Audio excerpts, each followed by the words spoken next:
on Authentically Healed for a new episode. Today, I'm having a special guest, Denise Alamo, who's a sound and energy healer and also a spiritual mentor, has been my mentor as well at some points. And she has amazing medicine. And I wanted to have a conversation with you today because Denise, for me, is like the embodiment of someone who's really living in harmony with nature. I'm still on my personal journey with that, like finding this harmony. Um, and Denise has really helped me a lot on my journey when it came to that. And I think your work and what you do has so much power and can really help a lot of people. And I really want to have this conversation specifically with you today on our relationship with nature, and living in this very complicated society and how we're all navigating that.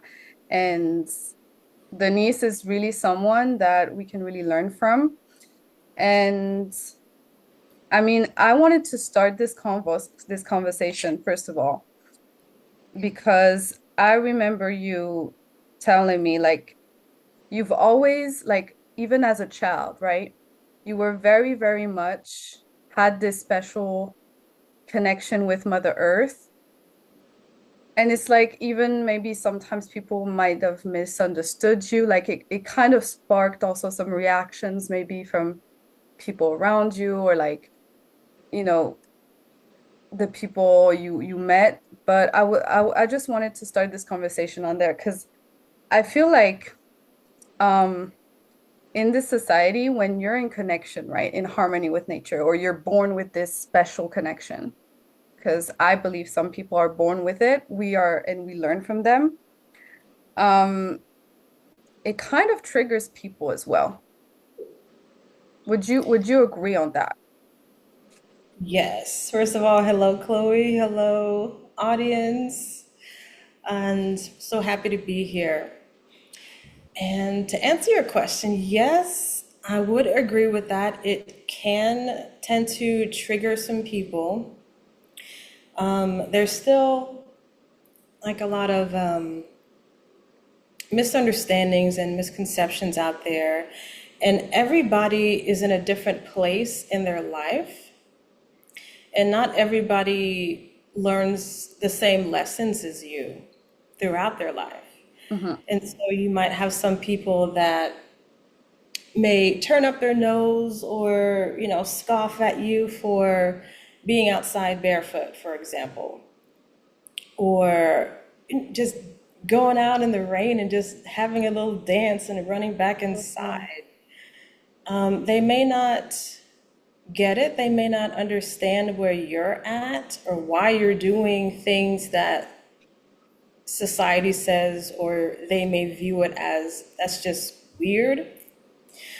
But I believe that there's hope for everybody, and every day is a new day for opportunity and exploration. And so the things that I'm doing to help stay connected to Earth and the crystal realm and things like that might be to some considered as woo woo or weird or just plain, oh, I don't want to have anything to do with that. Hmm. But then you do have the people that are curious, and curiosity can take you so many different ways and in so many different rabbit holes. And you can't get this wrong. You can't get life wrong. So Yeah. that's kind of my take on it. Right. Like, at the end of the day, everyone is like on their journey. And sometimes also what we might label as weird might just be like, because I loved your example, walking barefoot or having a dance under the rain. Like, I know there was a time in my life, if I would have seen someone doing that would be like, what kind of weirdo is this? You know, like Yeah. I know for sure at one point in my life I would have felt that way, right? Um, and at the end of the day, it's like we have this journey and you get to understand that deeper. At the same time, for me, I think it's still such a shame though that we must like what energy work that goes with energy work as well. And for instance, your work, which I personally have experienced as very extremely powerful, right? Um, can be kind of put aside as like, oh, this is just, something like not really impactful, not really taken seriously, right? And kind of judged. Um, and I think that's quite sad though, that we live in a society like that, that we have lost touch with things that we used to be in touch with. Yes, I do. It's so constantly in your face, like examples of humanity and the choices that are being made by individuals. We have the climate change issue going on and all these other things that we've known it for years, but it just kind of like, got swept under the rug. Oh, it'll not happen in your lifetime. Oh, you're good. You can still, dump in the lake and all of these things. And but we more and more we are realizing the consequences of our actions from Hmm, the day exactly. before and years and years ago. And so I feel like the more that people are being impacted by this, that's when we have like that aha moment, like, oh, maybe I shouldn't leave my car idling and, having the exhaust into the air, or maybe I should turn off the water while I'm brushing my teeth, or, you know, starting with little things like that, being aware of your carbon footprint and what you as an individual are contributing, like Yeah. the good and the bad, and even the Hmm. neutral part. So I feel like that is definitely something that a lot of people are becoming more aware Hmm. about, is how they're living their lives and how that's impacting the earth, how that's impacting humanity, how that's impacting the animals on the earth. And there's so many different ways that we can begin to shift Hmm. into something better that works for everybody. I love that. And I love that you said consequences for our actions, because I feel like we've been brought up in a society where we haven't been sensitized to the fact that our actions on this planet have consequences and that we have to be aware of those actions, um, which I'm trying to do with my daughter, but also with myself, obviously, but like trying to raise my daughter to be sensitive to those things. Mhm.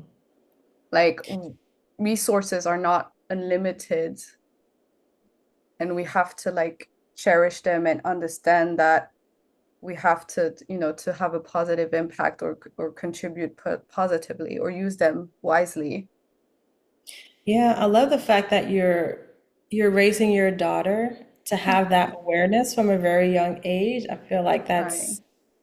there's so much wisdom in that, in teaching the younger generation, because they're gonna take that with them for the rest of their lives. Hmm. Those good habits and good choices, they're gonna remember that, hey, my mom taught me this. And I feel like this is something that can help not just me, but the people around me who are watching me, or in the greater scheme of things, Mother Earth. And you talked about the resources, and we are I think slowly but surely realizing that, hey, maybe it'll be a good idea to put in some implementations and, I don't know, regulations on how to better,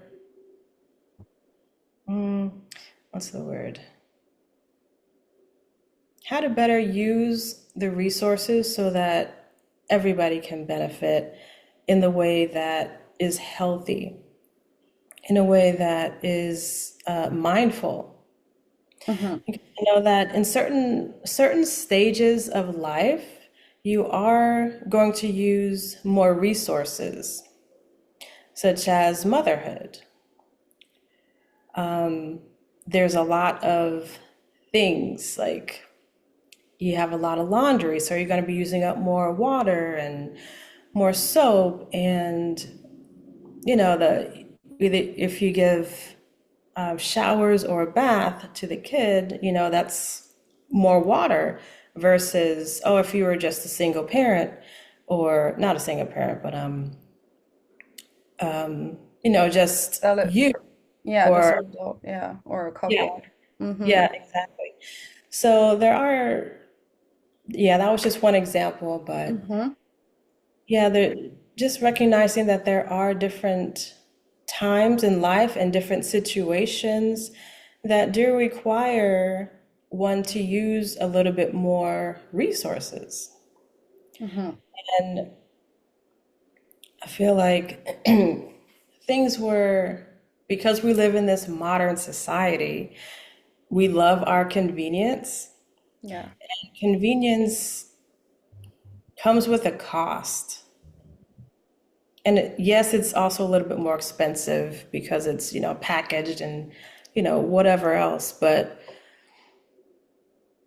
there's also this aspect of like the choices that we make. So I could buy celery already cut up and in a nice little package, or I could just buy the whole stalk of celery and cut it up myself. And one costs a little bit more than the other and uses more resources, more plastic and, things like that. And so I think it comes down to the individual Mm-hmm. and how what they want to leave for the generations coming behind them. And sometimes life just kind of pushes you towards the convenience items Mm-hmm. versus, the other choices or the other options. And I feel like sometimes we have to do what we have to do. Not everybody can buy cloth diapers, for example, I versus, was thinking about that. Yeah. yeah, yeah, not everybody can afford that. Not everybody can do that. They might not be set up specifically for the, Or maybe a new mom, for instance, I had postpartum depression, might struggle mentally. So like maybe it takes extra effort to like have the, fabric one. And then if you have the you just the one-time use one can be easier in the moment because mentally like it's less exhausting, it's less, laundry or it's less effort. yeah, yeah. So there's different times in our lives where we might gravitate more towards convenience. And Hmm. that's understandable. It doesn't have to be that, oh, it's forever, you know? So when we're ready, when we're out of that stage, we can upgrade basically to Hmm. making those better choices. I love that you said that because I think for me, giving myself grace, because when as a new mom, for instance, when I became a mom, I pressured myself, I was pressuring myself so much. But there are things sometimes in your life that make it quite hard to do everything right, but you can just do the best you can. I think it's more, some people will argue that, but I think it's more constructive to be in acceptance, compassion, and actually grow at our own rhythm instead of bullying ourselves. And at the end of the day, burning out and not doing anything positive at the end of the day. Exactly. It's like meeting yourself where you're at. Mm-hmm. Yeah. Like you said, giving yourself that grace, that compassion, Mm-hmm.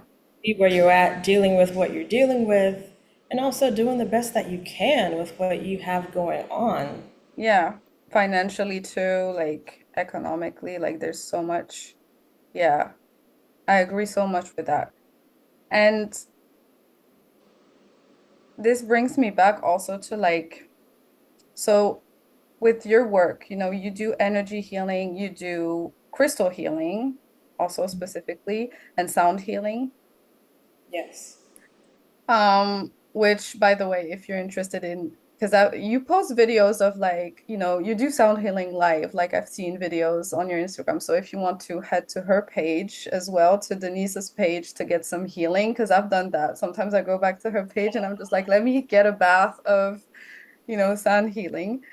Um, and it's very powerful. Like I think like and you really mastered like the crystal bowls and all of those things. Like it's so beautiful. Um, so as a psychotherapist and trauma healing coach, I often have clients who come to me, like not always, but on a regular basis. I had people telling me, who are more rational thinkers who have done energy healing or who have heard maybe of energy healing, but are so sure that it doesn't work on them. It's too superficial, or it's not superficial, but like it doesn't have a huge impact on them. And and so I was curious to know, like, do you encounter people who like kind of have resistance in a sense to like receiving energy healing with you, or might not feel anything? Yes. I was, yeah, at an event and I was offering Reiki and a few other things. Mm-hmm. And the guy came up to my table and he looked at my brochures and started reading. He's like, "Oh, you do Reiki?" And I'm like, "Yes, that's one of the things that I'm offering today." And he starts going into, telling his experience with Reiki, and he said he is a Reiki practitioner, but Yeah. for some reason, whenever people have done Reiki on him, he feels absolutely nothing. Wow. It's like he's just yeah. Yeah, he was like, I don't feel anything, I don't notice anything the next day, I nothing changes for me. And I'm like, wow. And I love that he admitted that he's a Reiki practitioner and he gives Reiki, but he has an issue or there's something there where him receiving Reiki is kind of like, blocked, Mm. hold me. And so I'm like, oh, that's really, really interesting. And so I started thinking the the practitioner, I think so it's like two parts. The practitioner and Mhm. also your intention to receive. Because I feel like if the practitioner is just there to make some money and they're Right. not really aligned with healing and, focusing on this person's well-being, Mm-hmm. it's not going to be a match. I don't feel like the quality of the the Reiki It's isn't not going to going to be be. aligned. Like it's not, Yes, it's not going to be, they're not going to be aligned. That's so interesting. Right. So like we right, need to be a match in a sense. exactly, Mm. exactly. That's so important. So you always want to look for before anybody puts their hands on you, whether they're doing treatments or anything. Right. You want to make sure. that they know what they're doing. They've been properly educated. Mm-hmm. They've been doing the inner work. They've been working on themselves so that when they show up for you, they're already aligned. They already know which modality to use and how to use it. So when the treatment starts, it's there it just hits the ground running. And also Mm-hmm. the intention of the practitioner and also the client. Mm-hmm. I believe that that's another big issue as well. Like if To the client, you would say like if the clients struggle with receiving on some, like has blocks maybe around like receiving or love or insecurities maybe. Yeah, so I always make my intention and then I encourage the client to make their intention as well, to give the energy a place to focus on. So when we are working together, the Okay. energy can just go where it needs to go Mm-hmm. quicker and be more potent. Mm, The client can receive what they're in need of. okay. And so it's That. like a partnership. I Mm-hmm. make my intention, they are encouraged to make one for themselves. And then when the Reiki treatment starts, it's powerful from the very start. I love that. I love that because I always felt, because I'm a Reiki practitioner too, and I've always felt like I cannot just do Reiki at any time just with anyone. Like it needs, I've always felt like, okay, I'm gonna do Reiki on this person because it feels aligned, they are ready to receive, and also like I'm rested or I'm doing this from a place of alignment with healing and not for money, and things like that. And I love that, like the fact that it's also, I think it's also important when you're a healer to be able to really detach from like the need of money or maybe the attachment to money. Yeah, I feel like for me, one of my personal things is money is not first. Hmm. When I'm there to serve Mm-hmm. and serve from the heart space in a place that is soul aligned. Mm-hmm. And so if I haven't done the work and someone asks me, hey, can you give me a quick Reiki treatment? I will say, I need like 5 minutes. Or if I don't feel like it's completely aligned, I am not going to do that because I know that it's not going to be at the best and highest quality Yeah. given and received. So I will say maybe, another time, or if I do feel like, okay, this is aligned, I need about maybe 5 minutes to just ground myself Mm-hmm. and get myself into a place where I can receive the energy and the alignment so that I can serve at the best and highest level for the client. I That's love how I approach it. I love it. I love that. And I think you're like, I'm not surprised because you're genuine, like called healer, and it's you've always done that, and it's just part of who you are. Like you fully embody it. And um I've seen you also like blossom, and it never, like that fact never changed really, like the so I'm really not surprised, and it's amazing. I love this. I think that's a good advice also for practitioners if they don't know how to start, their business, or they just got trained in a certain modality. I think it's a really good advice also to, when you're doing energy healing and things like that, to really focus on your own inner work. And I love that you mentioned that because I'm the same. Like I'm focusing first on my own journey, and then I can serve. And I love that. Yes, and it makes such an impactful difference too. That's true. And I also carry that with me when I do sound healing events. Hmm. Like, there's so much prep that a lot of people don't see, like a lot of behind the scenes things Hmm. I personally do, and I take on that accountability and responsibility days before the actual event where I'm giving the sound bath. Right. Yeah, so Right. there's deep meditation involved. My diet changes, my sleep pattern changes. I might go to bed like 1 or 2 hours earlier. Wow. Like from Eating, the moment you did, from the moment it's done, it's ready, you're gonna host this event, or you're gonna do that.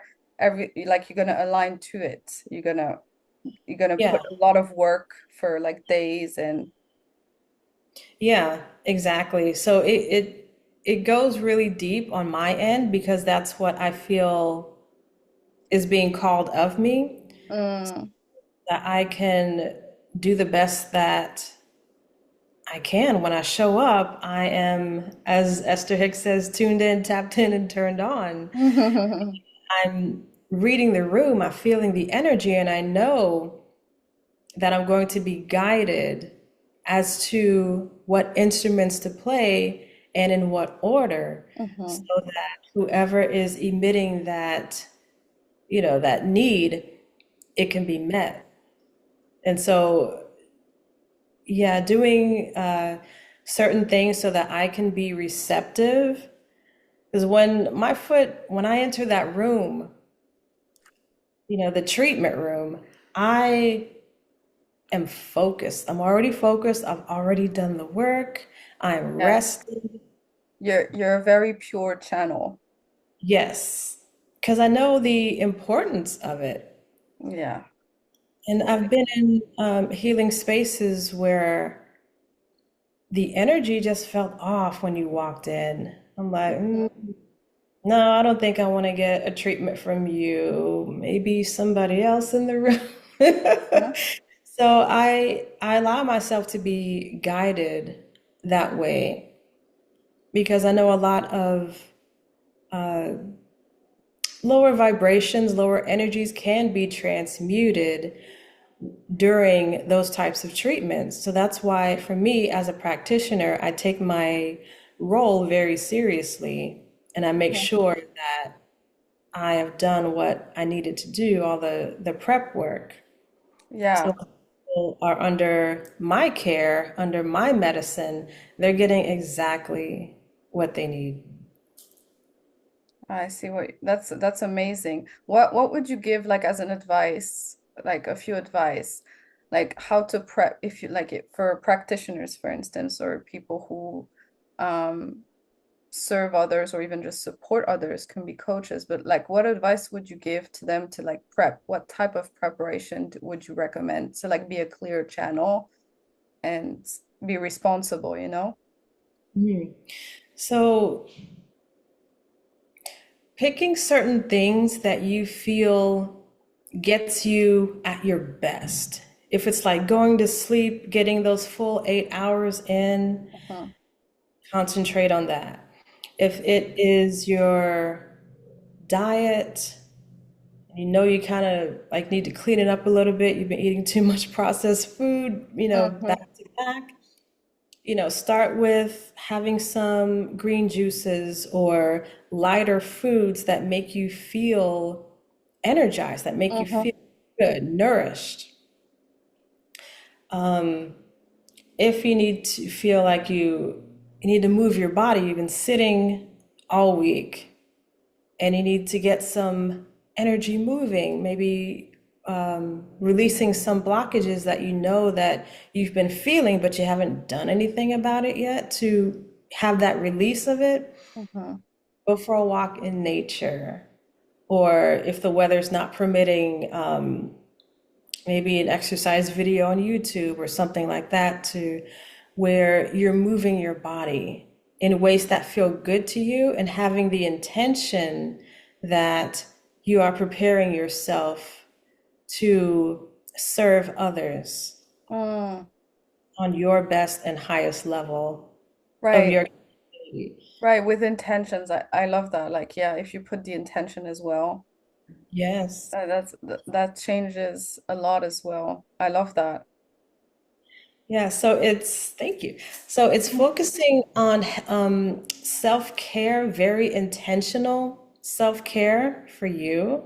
Right. But like also real self-care, not just like a skincare routine, but like actually, yeah, no, because because self-care is so carelessly used like as a word, but like literally taking care of your vessel, doing things that uplifts you, as you said, intention to like be at your best. Yeah. And Mm, getting your energy right okay. because Yeah. there's so many things that take away our energy that we don't even realize. And so maybe that can look like fasting from social media for a few days or cutting it down to maybe like an hour or hour and a half max a Mm-hmm. day Mm-hmm. versus 6 hours on the phone, just scrolling. Mm-hmm. So things like that, helping you to gain back your energy, call back your power, and get you into the place, or at least as close to it Mm-hmm. as we can. Mm-hmm.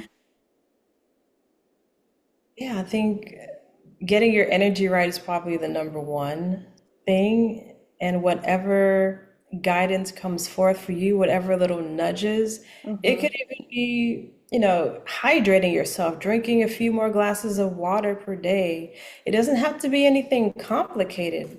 Usually, I find that it's the simple things Mm-hmm. that really make a huge difference as far Okay. as the prepping and Mm-hmm. taking care of yourself and really tending to yourself, filling up your cup first Mm-hmm. so that when you get out there, you're serving from a full cup. Mm-hmm. Two. Yeah.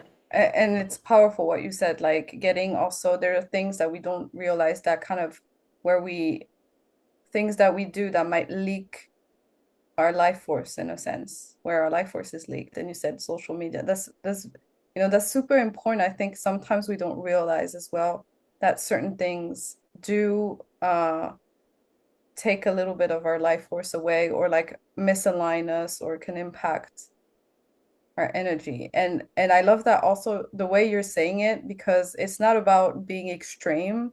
It's not about um cutting everything out. It's not about um not never ever eating processed food ever again in your life, but it's about being conscious of how you're eating, how you can better it, how you can be as close as you can as possible to like a clean vessel, and having your energy like aligned. exactly. Mm, And I love. it's important. I've been in healing spaces where the practitioner or the facilitator Mm-hmm. didn't, something was off. Right, And I right. feel it because I'm really good with, feeling into energy and stuff. Mm-hmm, mm-hmm, It's just such a difference when you take that time for yourself, even if you didn't manage to do much of any prep work a few days before your event or your appointment. mm-hmm, Just sitting down and taking 5 minutes to just breathe, mm-hmm. put your hand on your heart or whatever feels comfortable for you, and just slowing down, breathing, bringing in presence, the present moment, your presence. And I gotta say, when you are present with someone, they feel that. Right. There's nothing like, you have 100% of my focus, and there's nothing like, trying to distract me. Mm-hmm, mm-hmm. I'm here to serve you. And people, from my experience, that is like one of the most powerful things that you can give even before you start the session is your presence. Mm. Like sometimes your presence only can really bring a lot of well-being, even healing. Yes. Mm-hmm. Yeah. Yeah, there's so much medicine in just being in the moment. Mm-hmm. And especially when you're a practitioner or a support, a guide supporting others. Because you mentioned that, because I've experienced like with yoga teachers, for instance. I've experienced yoga teachers who were ungrounded, they seemed very volatile, and their practice was like very, very dynamic, which is not a bad thing. Again, there's yoga who types of yoga who are dynamic, but it didn't feel like it was meant to be dynamic, but it was just they were rushing through it. And there was really much a lack of presence because I think yoga is also, it can be, if you're really a good practitioner and you really take it seriously, you can really create also a space of healing for people, of presence with their bodies. But if you're rushing and you're ungrounded yourself, like it makes people struggle to connect with the actual medicine that you're trying to convey in a sense. So it really made me think of that because I've experienced that. Yeah, exactly. Mm-hmm. And your audience can feel that too. When you are misaligned and you're trying to do what you do, Yeah, it's it does. like this is not Get it. a match, not a full coherence. And so, Mm, yeah, that's definitely why I stress like your energy and your presence, what mm-hmm. you are bringing to the table, if you will. Yeah. Yeah, it starts there because everything is energy. Everything is energy. And as you just said, it's coherence, like energetic coherence. I love that. Like that's the very powerful word. I love that.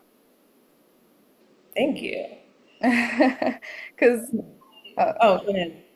yeah, no, because I was thinking about that. Because I do the same when it comes to my work, which is more like talkative therapy focused. Like I don't do much energy work, so I guess it can be easier because you don't have to convey completely like energy necessarily. Um, but I feel like I need to still have a practice before to be really aligned as much as I can. And also when I create content, I've noticed also like that there needs to be coherence when I am creating content or courses or things like that to convey also the energy the best way. And I love that. I love what you said. Um, I have one last question. Um, so I'm neurospicy, so I'm a little neurodivergent. And um, I've noticed later on, like it's quite recent, that I need a certain energetic vibration to feel also in my environment to feel regulated as well. Like I'm very sensitive, basically, to the energetic energy around me and the environment. And I've noticed that I'm very, very different when I'm obviously close to nature or somewhere where this nature is more calm and less chaotic. Cities get me really overwhelmed. And I became aware of that. And so I was just wondering, because at the same time for me, a community is also important. So I don't want to isolate my family like in nature. and then not have community anymore. Because for me, my community is kind of living in the cities, so it's hard to like bring. I'm not going to be able to bring everyone with me. Um, but what would be like your advice, energetically speaking, like how how can we, if we live in a city, we just don't have the money to be close to nature, because let's be honest, it's some of us are in the cities, but because we're attached to a job, we cannot leave. We don't have the money to buy land because everything needs to be bought now.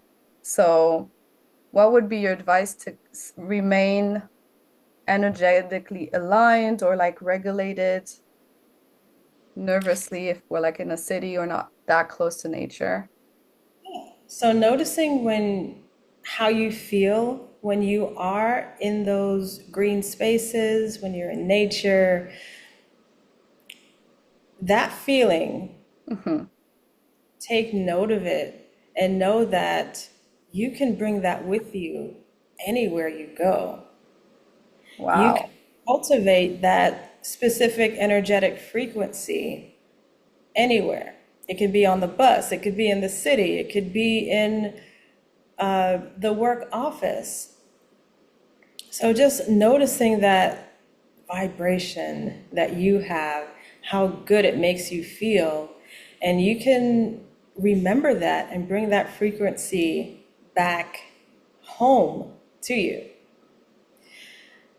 A few other things that you can do. If you can't get to, you know, nature or a garden, you can bring nature to you. There are a few things that you can do. If you are stuck indoors, you can buy a plant or even like a single flower.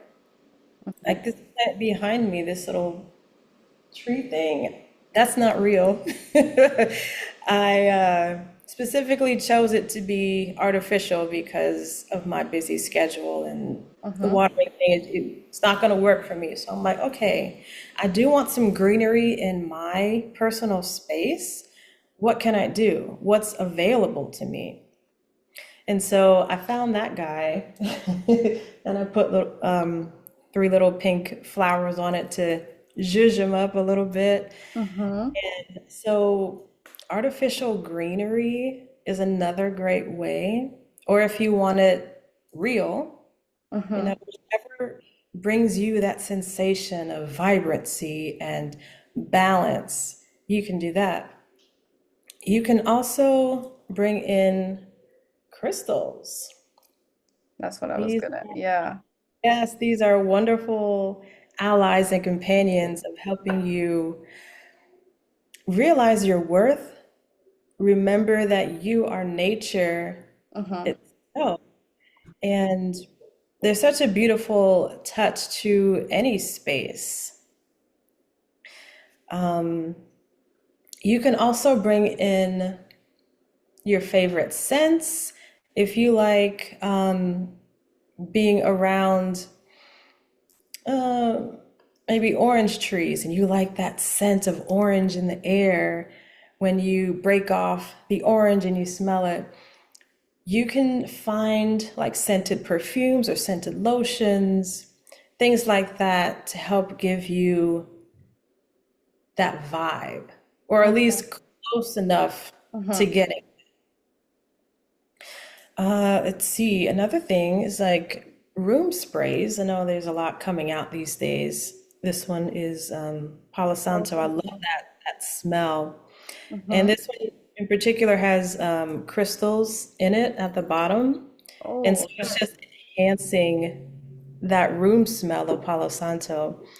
Mm. And, just finding creative ways to continue cultivating that feeling of being in nature and how it makes you feel. There is also, you can bring in elements of music. Like for me, Okay. yeah, if I feel like ungrounded and maybe it's too hot outside or it's raining or I just don't feel like getting up off the couch, Mhm. I would grab my drum here and just start. drumming Mm, a few minutes, and it doesn't even take that long for me to have my vibration lifted. I love that. I'm in an apartment, Yeah. but sometimes I do, Oh, nice. but I don't want to bother the neighbors. But sometimes I do it. I do it. It really helps. Yeah. I love Yeah, that. it's so necessary sometimes when you're in that, you're feeling like blocked or trapped, even like, oh, Hmm. I don't want to leave the apartment or whatever. Hmm. But you still want that connection with Yeah. nature. You still want that connection with yourself. Hmm. Drumming is a wonderful way to do that. I love that. And it's like also it makes me think of, well, drumming, sound healing, and everything that also like listening to singing bowls, crystal bowls, and things like that. Like sound healing, at least for me, I really like sound healing. I think there's something that I really resonate with Yeah. specifically. But yeah, like music is, I love that you mentioned that because music is I think is and even I like sometimes to put in the background, just like you do your chores, you do your stuff, and you have like this ambience of or the sound of nature, waves. Mhm. I love Bringing that. in, yes, bringing in the elements can really make a difference. And Mm-hmm. sometimes it's a surprising difference too. Mm-hmm. Whether that's like listening to bird sounds Mm-hmm. on a YouTube video or uh, rushing water or the wind rustling through the leaves of the trees Mm. are all of those things. Mm-hmm. And once we tap into it, once we feel it, Mm-hmm. there comes that remembrance like, I am nature. I love that. Yeah. We are nature. It's not a separate thing. No, And, it is. and and that's what we're seeking basically also. I feel like, when we need nature, it's like we need to feel this oneness because when we're in nature, we feel this oneness basically. And Yes. yeah, I love that. And it's very powerful. So you do think it's possible to feel in harmony, even if we're in a city or in indoors or we don't have much nature around, like we can actually find some level of harmony, I believe so. It might take some work at first right? to look for things, even if it's just like staring at your office window, looking up at the sky and noticing that, oh my gosh, there's clouds in the sky today. Mm, Pretty. Just that connection alone. Something so simple as just looking up and noticing mm, right, and the shade of blue or whatever the color is, maybe it's like the sunset colors coming in. right. It takes us out of the mundane. It takes us out of the rat race of life, if you will. Mm-hmm, mm-hmm. For that moment, just reconnecting with ourselves, I think it makes a huge difference. So, yeah, just finding ways to, sorry, be creative and Mm-hmm. cultivating that feeling for you so that you can feel better. You can feel okay. You can breathe, Mm-hmm. basically. Mm-hmm. I love that. That's very, very powerful. I really agree with that. Like I really align with what you said. Like it's very much and it starts with noticing, as you said. Um, and the fact that when we connect with nature, we connect with ourselves, because you mentioned like it's reconnecting with yourself, basically. Yes, It all comes back to that because we are nature. It's not a separate thing. exactly. And you mentioned the oneness. Oh my gosh, that energy, like nature is like number one as far as, what you can do to help reconnect and feel the energy, the spirit of oneness. And I remember last year I was at a sound healing conference, and me and like a lot of the attendees, we had this event on the beach, Mhm. and we were all playing instruments. Some people were singing, some people were Um, walking around and playing the instruments over, a lot of people, behind them. And I remember feeling the spirit of oneness just descend on the group. It was so powerful, so peaceful, so strong. And other people that were around us, they started feeling it too. And they were like, what are those people doing over there? They're playing instruments, they're singing, like, what's going on? And then within a few minutes, we had a huge crowd around our circle. And some of them started to join in too. And it was so palpable. The spirit of oneness was clearly there and just holding everybody. That is something I will never forget, especially when community comes together mm, like that, one purpose. oh my God. It's so powerful. It is. That's amazing. Yeah, it is. It makes me think of like that's like it's tribal community vibe, like, make then making music together, doing like instruments together and how the community reacts. Like it's very tribal. I love it. I think that's literally that the core, like that will become our core foundation, like in communities. Hmm. And yeah, I love that. It's amazing that you experienced that. It's so cool. Yes, yes. Mm. Oh my God. Well, thank you so much for being here today. And thank you so much for your time and all the beautiful wisdom you poured on me, on us today. Thank you so much. Because I know you're very busy, so thank you for accepting my invitation and being able to like make space. Thank you so much. And to also, if you're interested, in knowing more about Denise and also getting to know her work. She's obviously on social media on Instagram. You can find her under Making Life Golden. You just type Making Life Golden in the search bar and she will come up very easily. And also you'll find all her links. I will link everything in the description below if you want to get to know her or work with her or reach out to her. There is a website where she has her website. You can do that on her website as well. And that's that. Thank you so much. Thank you, Chloe. I really appreciate this opportunity, and thank you, everybody, for listening. And we'll, hope you got some very beautiful nuggets of wisdom and carrying it with you. I will personally, for sure. And I'll come back on very soon. And in the meantime, keep rising and keep shining.